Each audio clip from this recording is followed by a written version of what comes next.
Bonjour à toi. En 2025, j'avais fait un épisode dessus, c'était une année 9, une année, somme toute de fin relationnelle, de fin, amicale. Peu importe, aujourd'hui, je vais te parler, de relations toxiques. Comment se reconstruire après une relation toxique si tu as, mis fin à ta relation, si ta relation s'est terminée, ces derniers mois, ces dernières semaines. Heu, Cet épisode est pour toi et je te souhaite la bienvenue. Alors, peut-être que tu sais intellectuellement que le passé est derrière toi, mais aujourd'hui, tu te sens encore étrangère à ta vie finalement, un peu désorganisée, d'autant plus si tu as passé de longues années avec cette personne-là. Ta sécurité, ton équilibre s'est formé autour de cette personne-là. Et quand tu sors d'une relation, il y a besoin que tu retrouve un petit peu ton équilibre, ton ancrage. Peut-être même que tu penses encore à la personne. Alors, tu sais très bien que cette relation devait terminer, parce qu'évidemment, aujourd'hui, on va parler des relations toxiques. Donc, tu n'as pas envie de reprendre, en fait, ta relation avec cette personne, mais tu y penses encore. Tu n'as pas trop les mots pour nommer ce qui se passe. Tu n'as pas trop les mots pour nommer ce que ressent ton corps. Mais il y a quelque chose dont on ne parle pas, c'est le PTSD relationnel, c'est le syndrome de stress post-traumatique relationnel, qui est une conséquence de la relation toxique, qui est une réponse neurobiologique à quelque chose de réel, quelque chose que ton système nerveux a vécu comme une menace prolongée pendant des semaines, des mois, des années. Et peut-être même que de l'extérieur, en fait, tout le monde avait l'impression que ta relation était ordinaire. Ton corps, lui, il enregistrait une toute autre histoire, une toute autre explication. Donc on va explorer un petit peu aujourd'hui ce qui se passe dans une relation avec une personne toxique, peu importe sa toxicité, elle peut être manipulatrice, violente, peu importe. Et ce que ça vient faire au système nerveux, ce que ça vient faire évidemment au corps, et ce que ça vient faire à ton identité. Au-delà du corps, il y a l'identité. Et comment commencer vraiment à te construire. Alors si ça t'intéresse, si tu traverses tout ça, reste avec moi jusqu'au bout. Alors, une relation toxique peut avoir tellement de visages. Voilà, la toxicité a des visages multiples.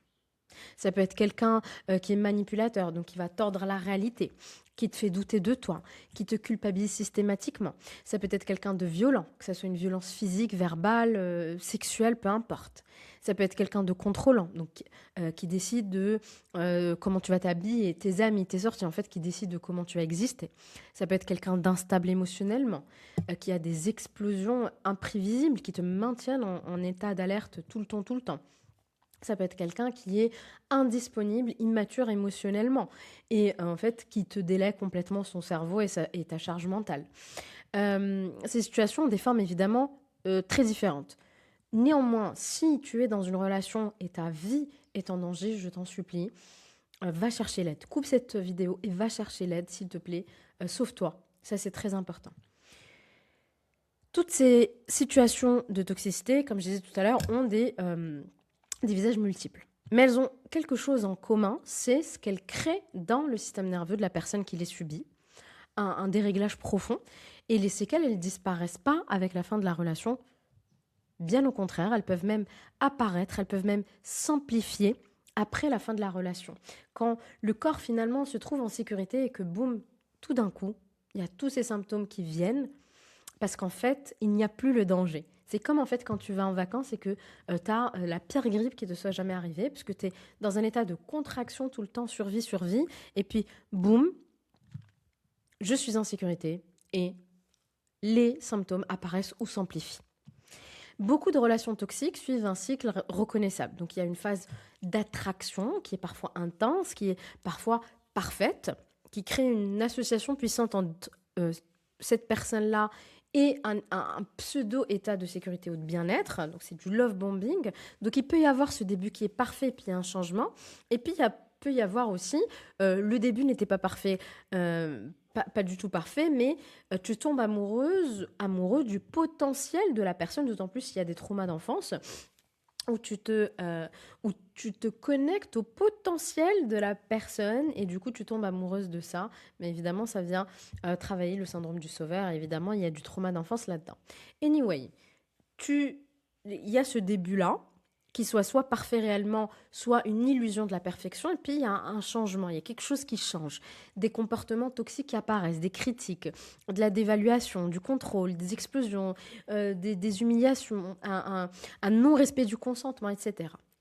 Et ce qui maintient dans la relation, c'est plusieurs mécanismes puissants. Évidemment, les mécanismes dépendent de ton histoire, dépendent de ton enfance, dépendent de ton transgénérationnel, dépendent de mémoires subtiles que tu portes. Donc, c'est vraiment, ça dépend et c'est très important de comprendre tout ça d'un point de vue à la fois physique, mental, émotionnel, mais même énergétique, c'est important. C'est ce que je fais avec vous en one-to-one. Mais la chose qui revient le plus, c'est quand même la peur. La peur physique. J'ai des relations avec lui alors que je n'ai pas envie parce que sinon il va tout casser dans la maison ou il va faire du mal à mes enfants. Ça, ce sont des phrases réelles que vous me dites, hein. Il y a la peur économique, financière, il y a la peur de la solitude. Et il y a autre chose aussi, c'est l'alternance en fait entre tension et réconciliation. Ça va bien, ça va pas bien. Donc les espèces de montagnes russes qui créent neurochimiquement un lien traumatique très fort. Et puis il y a aussi le mécanisme du gaslighting. J'avais fait des vidéos sur le gaslighting, si ça t'intéresse que j'en refasse, tu me le dis. Le gaslighting, c'est quand tu nies progressivement, systématiquement, ta réalité. La personne te fait croire que tu inventes, que tu exagères, que ce que tu ressens n'est pas du tout n'est pas du tout en miroir de ce qui se passe réellement. Donc ça te coupe en fait progressivement de ta propre perception. Est-ce que j'ai raison? Est-ce que je suis folle? Comment me situer là-dedans? Ça perturbe, c'est très perturbateur. Et puis, il y a l'isolement. L'isolement, peu importe de quel isolement physique, émotionnel, mais qui va réduire tes soutiens extérieurs, ta capacité à voir clairement ce qui se passe. Peut-être que si tu es soutenu, entouré des bonnes personnes, elle va te dire, mais qu'est-ce que tu fais encore avec cette personne? Et qu'est-ce que ça fait tout ça au niveau du système nerveux? Donc, il y a évidemment tout le côté psychologique désagréable de tout ça, mais il y a aussi quelque chose qui est important et dont je vais te parler, c'est ce qui se passe dans ta biologie, en fait, dans ta physiologie. C'est traumatisant. La relation toxique est traumatisante. Il y a tout d'abord une chronicité dans l'imprévisibilité. Je ne sais jamais à quoi m'attendre, ce qui maintient ton système nerveux en état d'hypervigilance tout le temps.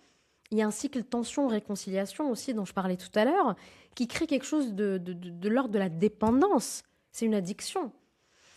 Ces moments de soulagement après la tempête, ils génèrent un état neurochimique qui renforce le lien à l'autre, même quand le lien est destructeur.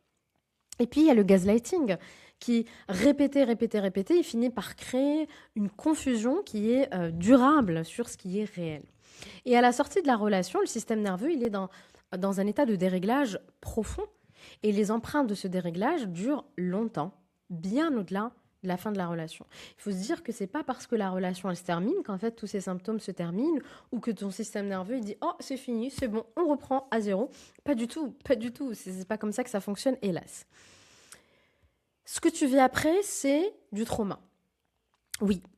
Beaucoup de personnes qui sortent d'une relation toxique, elles se reconnaissent pas forcément comme des victimes de trauma. Elles se disent même faibles. Il y a beaucoup de jugement qui est fait. Ah, mais je suis naïve. Comment c'est possible que j'ai fait des enfants avec cette personne-là? Comment c'est possible que j'ai laissé passer ça? Tout était devant moi. Pourquoi j'ai accepté, etc. Il y a du jugement, en fait, de la critique intérieure de pourquoi je suis restée, pourquoi je ne suis pas partie plus tôt, pourquoi je n'ai pas eu la force de faire ça. Il y a énormément de jugement, de valeur, de jugement. Mais si tu es dans cette phase-là de jugement, mais vraiment, je veux que tu comprennes que ce que tu vis, c'est une réponse neurobiologique qui est prévisible à une expérience qui est prolongée de menaces, de manipulation, d'imprévisibilité. Ton système nerveux, s'il a été soumis pendant des mois, voire des années, à une menace relationnelle chronique, il réagit de la même manière qu'un système nerveux qui est traumatisé. Ok ? Et d'autant plus si tu as du trauma d'enfance, d'autant plus si tout ça, ça vient sur une base déjà traumatisée. Donc il y a le verre qui est déjà plein en fait. Et en général, hélas, quand on est avec des partenaires toxiques, dans beaucoup de cas, si ce n'est la majeure partie des cas, il y a quand même un fond de toxicité dans la relation parent-enfant, dans l'enfance de manière générale. Alors, quels sont les symptômes qu'on retrouve? Le symptôme qui est le plus courant et que je vois le plus souvent, c'est une forme de rumination obsessionnelle. Tu vas te rejouer les scènes, tu vas analyser, tu vas décortiquer et surtout, tu vas chercher le moment où tout a basculé pour essayer de raisonner quelque chose qui n'est pas de l'ordre de la raison. C'est en fait ton cerveau qui essaie de donner du sens à quelque chose qui n'en avait pas. C'est ton côté rationnel, c'est ton cortex qui essaye de trouver un récit logique à quelque chose qui est dans ton corps, qu'il ressent. Ça, c'est la rumination. Et puis, il y a l'hypervigilance relationnelle, que ce soit dans tes relations, amicales, amoureuses, professionnelles, peu importe. Il y a une forme de surveillance qui est H24 là, à la recherche du signe « Ah, j'avais raison de me méfier ». Voilà. À la limite de la paranoïa, où il y a une interprétation constante des comportements normaux qui sont comme des signaux d'alarme, puisque le système nerveux, il a appris que les relations peuvent être dangereuses. Et il y a quelque chose d'autre, c'est le doute de ta propre réalité, notamment si tu as vécu avec quelqu'un qui te gazlightait. Donc même si la relation se termine, cette voix intérieure qui dit tu exagères, tu inventes, etc., etc. Et ça continue, et ça continue, ça... Vraiment un petit diablotin au niveau de tes oreilles. Et si tu as déjà vécu tout ça enfant, donc si déjà enfant on te faisait douter de ta propre réalité, on te gazlightait, tout ce que tu ressentais n'avait aucune valeur, en fait ce petit diablotin aux oreilles, c'est un énorme diable qui contrôle toute ta vie en fait et qui te fait douter de la moindre chose qui arrive dans ta vie. Et puis il y a tous ces déclencheurs inattendus. Un lieu que vous aviez en commun, un geste qui te faisait lui, quelqu'un qui te touche l'épaule et puis tu sursautes parce que ça te rappelle en fait lui, une langue particulière, un pays particulier, une voix similaire, une couleur de cheveux similaire. Voilà, c'est tous ces petits déclencheurs auxquels on ne pense pas forcément et puis boum, tout revient. C'est pas juste un souvenir, hein, c'est une reviviscence, c'est le flashback traumatique. C'est le corps qui réagit comme si tu étais actuellement dans ce trauma-là alors que tu es sorti. C'est comme si ton corps est bloqué dans ta relation de 2025 alors que là, tu es en 2026. Et puis, paradoxalement, il y a une pensée persistante pour l'autre. Pas forcément l'envie de revenir avec la personne, hein, mais quelque chose qui t'empêche de t'en détacher, qui vient du lien traumatique qui est créé par les cycles répétés de cette tension-soulagement. Puis il y a autre chose aussi qui est important, c'est tout le côté énergétique. Moi, je travaille ça avec vous aussi quand on est en one-to-one, c'est toute l'emprise énergétique, tous ces nettoyages-là de toutes ces mémoires qui se sont créées, qui sont même passées peut-être, et qui résonnent, qui trouvent une résonance dans la vie actuelle. Et puis, il y a autre chose dont on ne parle pas beaucoup, c'est la honte. La honte qui accompagne la sortie d'une relation toxique. La honte d'avoir laissé faire. La honte d'être encore attaché à la personne. La honte d'avoir changé. La honte de plus se reconnaître. La honte d'avoir accepté que la personne te piétine. La honte de ne pas avoir eu le courage d'en parler à ton entourage. La honte d'avoir laissé quelqu'un te voler ta lumière, te voler ton soleil intérieur, etc. Il y a une forme de honte qui est très fréquente et qui est quasi, je la vois quasi souvent, qui est compréhensible évidemment, mais qui est quand même injuste. Les mécanismes qui maintiennent quelqu'un dans une relation toxique, comme je t'ai expliqué tout à l'heure, la peur, la manipulation de la réalité, l'isolement, etc., ils sont puissants et fonctionnent en fait sur n'importe quel système nerveux humain suffisamment exposé et fonctionnent d'autant plus s'il y a un bagage familial, s'il y a un bagage transgénérationnel, s'il y a un bagage d'enfant, de trauma d'enfance, etc., etc. C'est pas juste une simple fragilité de ta part. Donc, je comprends la honte et c'est un process normal, mais j'espère que mes paroles te feront comprendre que tu n'as pas à avoir honte. Et puis, autre chose, au-delà de la honte, c'est quelque chose d'encore plus profond qui vient toucher vraiment ton essence, l'érosion de ton identité. Parce que progressivement dans ce type de relation, et plus évidemment tu es resté longtemps avec la personne et plus ça va être marqué, le sens du soi se comprime. Les critiques qui se répètent remplacent forcément en fait la façon dont tu te vois. Le contrôle de cette personne-là sur ta vie réduit tes espaces d'expression. Et puis l'isolement qui est fait, ça te coupe complètement des miroirs qui te reflètent une autre réalité. Et donc, à la fin, beaucoup de personnes ne savent plus vraiment qui elles sont. Elles savent plus vraiment ce qu'elles aiment. Elles savent plus ce qu'elles veulent. Elles savent plus ce qu'elles pensent. Et reconstruire son identité, c'est même le cœur du travail qui vient après la rupture, après la fin de cette relation. Alors, on va parler reconstruction. Le chemin de la reconstruction. Valider. La validation, c'est ce qui vient en premier. Avant toute technique, avant tout outil, valider. Valider ce que tu as vécu comme étant quelque chose de réel. Que tu n'as rien inventé, que tu n'as pas exagéré. Que la confusion, la douleur, la désorientation que tu portes sont des réponses cohérentes à quelque chose de réel. Évidemment, la validation, tu en as besoin de toi-même d'abord et idéalement d'autres personnes, un thérapeute, un ami de confiance, un groupe de parole. Entendre quelqu'un te dire « tu n'es pas fou, tu n'es pas folle », c'est normal, c'est réel, beaucoup de personnes vivent ça, etc., etc. C'est déjà le premier moment où quelque chose commence à se desserrer. Donc, je te recommande vivement, vivement de te faire accompagner. Si tu as envie qu'on fasse ce chemin ensemble, je te laisse découvrir les possibilités de one-to-one avec moi, soit via le mentorat Phoenix où je t'attrape la main du début à la fin pendant 6 mois, soit via mes programmes VIP. Tu as des séances de one-to-one avec moi. Deuxième chose non négociable, c'est le système nerveux. La guérison du trauma ne passe pas par la compréhension intellectuelle seulement. Je le répète souvent et j'en ferai un épisode. Elle passe par le système nerveux. Réapprendre à se réguler seul. Après une relation où la régulation dépendait de l'humeur ou du comportement de l'autre, c'est fondamental. Retrouver en fait cette capacité à se réguler soi-même. Peu importe les méthodes, peu importe les outils, mais il y a besoin de trouver des ressources au quotidien qui vont reconstruire quelque chose d'essentiel, la capacité à revenir à toi et la sécurité intérieure. Donc, travailler avec les déclencheurs, apprendre à les identifier, apprendre à les approcher doucement, sans les fuir, mais sans que ça te submerge non plus. Et puis, réapprendre à faire confiance à ta propre perception. Il y a besoin de tester un petit peu progressivement ta propre lecture des situations. Remarquer quand les réactions elles viennent du passé et quand elles appartiennent au présent. C'est-à-dire comment dans mon présent, ce que je vis ou comment je réagis est en miroir de ce qui s'est passé. Et ensuite, construire une relation de confiance avec tes propres sensations. Donc, ce que tu ressens et bien sûr tes propres conclusions. Et on fait tout ça dans le programme Vivante, qui est un programme absolument merveilleux, qui a accompagné tellement de personnes et j'ai plein de gratitude pour ça. Merci à vous de me faire confiance. C'est un programme pour réguler ton système nerveux qui est absolument complet. Il y a de la théorie, de la pratique. Vraiment, c'est un investissement à vie que je te recommande et que tu trouveras en barre d'infos. Il y a ensuite besoin de reconstruire l'identité. Je t'en ai parlé tout à l'heure. Et reconstruire l'identité, ça ne veut pas dire retrouver qui tu étais. Attention, il y a le deuil aussi. Tu n'es plus cette personne-là, c'est fini.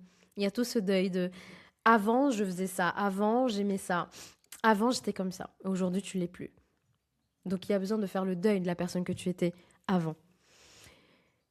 Reconstruire l'identité, c'est en fait rencontrer quelqu'un de nouveau finalement, qui est toi, mais ce toi qui a traversé le feu, qui a traversé quelque chose qui l'a profondément changé et qui a besoin de se redécouvrir.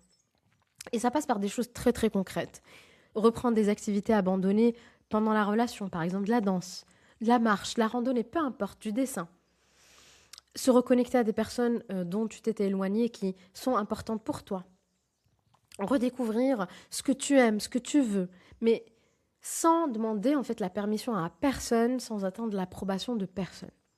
Et évidemment qu'au début, tu ne sais pas. Le sens de soi, il est tellement érodé après une relation toxique qu'évidemment que tu ne vas pas avoir la réponse comme ça qui va venir si je te dis qu'est-ce que tu veux maintenant. C'est normal. Mais la reconstruction, elle commence là, dans cette absence, dans ce vide. En fait, c'est une forme de mort, de mue. Le phénix a besoin de renaître de ses cendres. Et tout ça, ça se fait par des petits gestes au quotidien, répétés, patients, remplis de douceur, d'amour, d'autocompassion et idéalement avec un thérapeute. La reconstruction, elle passe aussi par le contact et la reconnaissance. Dans la grande majorité des situations de relations toxiques, le contact zéro est la condition la plus favorable à la guérison. Parce que Tant que le contact existe, le système nerveux reste activé, la porte reste ouverte. Je parle bien de contact avec la personne toxique. Évidemment, si tu as des enfants avec cette personne-là, tu es obligé d'avoir une forme de relation avec la personne. Tu ne peux pas partir avec un contact zéro, mais néanmoins, essaye de faire en sorte que le contact te soit le moins préjudiciable possible. Et il y a autre chose, la reconnaissance que tu cherches peut-être, le « je reconnais ce que j'ai fait, je suis désolée », etc., etc. Il faut que tu dises que ça viendra probablement jamais. Si la personne elle est toxique, elle ne va pas changer du jour au lendemain, elle ne va pas se remettre en question. Toxique un jour, toxique toujours. À moins évidemment que la personne, elle travaille sur elle et qu'elle admet tout ça, mais soyons honnêtes, c'est rare. C'est rare. Et hélas, ce ne sont pas les personnes toxiques qui viennent nous voir, ce sont les victimes des personnes toxiques qui viennent nous voir en thérapie. Il y a besoin que tu te dises qu'en fait, ça ne viendra jamais et que cette reconnaissance-là que je cherche ne viendra pas. Donc c'est un deuil, évidemment. Et puis, comprendre et intégrer que la guérison, elle ne va pas dépendre de cette reconnaissance-là. Et c'est un passage vraiment très important. Et je vous dis la même chose quand on parle des parents toxiques. À peu près le même processus de « je n'ai pas besoin de ta reconnaissance, que tu reconnaisses à quel point tu es toxique pour que moi, je commence et que je continue mon parcours de guérison ». Il y a l'accompagnement. Donc la reconstruction après une relation toxique, elle bénéficie d'un accompagnement professionnel. Un thérapeute qui va non seulement connaître la dynamique des relations abusives, qui ne va pas évidemment questionner ta réalité, qui va travailler avec le système nerveux et idéalement qui a une approche globale, une approche holistique qui va prendre en compte évidemment ton enfance, ton corps, tes émotions, qui va prendre en compte ton système familial, ton transgénérationnel, voire des mémoires plus subtiles. Voilà, quelque chose de vraiment holistique. Évidemment, il y a plein d'approches qui pourraient t'aider. À toi de trouver l'approche qui te convient le mieux. Mais j'ai envie de te dire, au-delà de l'approche, c'est surtout la confiance que tu as avec le thérapeute qui est le plus important. Si tu es en train de te reconstruire, si tu portes encore les empreintes d'une relation qui t'a achevé, qui t'a désorganisé, qui t'a effacé, qui t'a dévitalisé, qui t'a rendu peut-être malade, ce que tu vis a un nom. Ce que tu portes, c'est réel. Et la durée de ta souffrance, la difficulté à passer à autre chose, et cet attachement persistant à quelqu'un qui t'a fait du mal, et tu le sais très bien, c'est une réponse neurobiologique à quelque chose de réel. Okay, ça n'a rien à voir avec toi, c'est de la physiologie. Évidemment que la reconstruction, elle est possible. Évidemment, elle prend du temps, elle n'est pas linéaire. Il y aura des jours où tu penseras avoir avancé, d'autres où tu auras l'impression de revenir au point de départ. C'est normal, c'est un processus. Mais au bout de ce chemin, il y a quelque chose de très, très précieux, c'est le retour à toi. Une connaissance de toi-même que tu n'avais pas. Une capacité à reconnaître ce qui te fait du bien, ce qui t'en fait pas, tes besoins. Et puis, tu retrouves ta souveraineté. Plus personne n'osera me piétiner de nouveau. Plus personne n'osera me détruire. Un sens de toi-même suffisamment solide pour ne plus avoir besoin de le chercher dans le regard de quelqu'un qui te le refusait. Si cette vidéo a nommé quelque chose que tu vivais, elle est pour toi. Partage-la si tu penses qu'elle peut aider quelqu'un d'autre à se sentir moins seul. N'hésite pas à me laisser un pouce, à me laisser un commentaire, à partager pour faire connaître ce podcast et cette chaîne YouTube. Et moi, je te dis à très vite. Merci d'avoir été là. Ciao, ciao.